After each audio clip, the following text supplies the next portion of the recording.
ഇപ്പോൾ ആഷാഢം പാടുമ്പോൾ എന്നുള്ള പാട്ട് just between the cup and lip എന്നൊക്കെ പറയില്ലേ, അതെ അതെ. അങ്ങനെ പോയൊരു അതും പാട്ടാണ്. ട്രാക്ക് പാടിയില്ലേ ആഷാഢം അത് പാടും? ട്രാക്കല്ല, അത് സ്ട്രെയിറ്റ് എൻ്റെ Straight പോയി. ശബ്ദത്തിൽ വരാൻ വേണ്ടി പാടിയതാണ്. ഓ.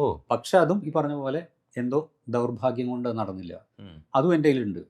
ആഷാഢം പാടുമ്പോൾ ആത്മാവിൻ രാഗങ്ങൾ ആനന്ദ നൃത്തമാ. ഓ. ആ പാട്ട് ശരിക്കും പറഞ്ഞാൽ അത് മാഷ് അത് എന്നെ കൊണ്ട് പാടിക്കണം എന്ന് ആഗ്രഹിച്ച് ചെയ്തൊരു പാട്ടാണ്. ഉം. കാരണം അത് ട്രാക്കായിട്ടല്ല പാടി, അത് എന്താ കട്ട് ചെയ്ത് സ്പ്ലിറ്റ് ചെയ്ത് നമ്മളിവിടെ ചേതന സ്റ്റുഡിയോയിൽ. കാരണം അന്ന് ഈ പാട്ടിന് മഴയിലെ പാട്ടുകൾ 2-3 അതിൽ ചിത്രപാട്ടൊരു പാട്ടില്ലേ,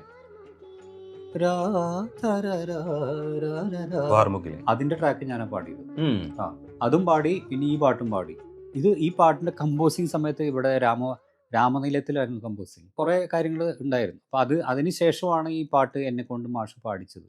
ഈ പുൽനാമ്പിൽ മഴയുടെ തേൻ സന്ദേശം, ഇനി മുതൽ ഈ പുൽനാമ്പിൽ മഴയുടെ തേൻ സന്ദേശം, ശ്രുതിലയ ഹൃദയമുഖരിത ജലതരംഗം, അമൃതതരളിത നവവികാരം, കുസുമഭംഗികളുയിരിലലിയും ആഷാഢം പാടുമ്പോൾ ആത്മാവിൻ രാഗങ്ങൾ ആനന്ദ നൃത്തമാടുമ്പോൾ, വെള്ളാരം മുത്തം കൊണ്ടാകാശം പ്രേമത്തിൽ കൈക്കുമ്പിൾ നീട്ടുമ്പോൾ, മനസ്സിലും മൃദംഗമം ആഷാഢം പാടുമ്പോൾ ആത്മാവിൻ രാഗങ്ങൾ ആനന്ദ നൃത്തമാടുമ്പോൾ.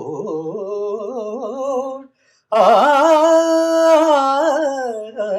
ആ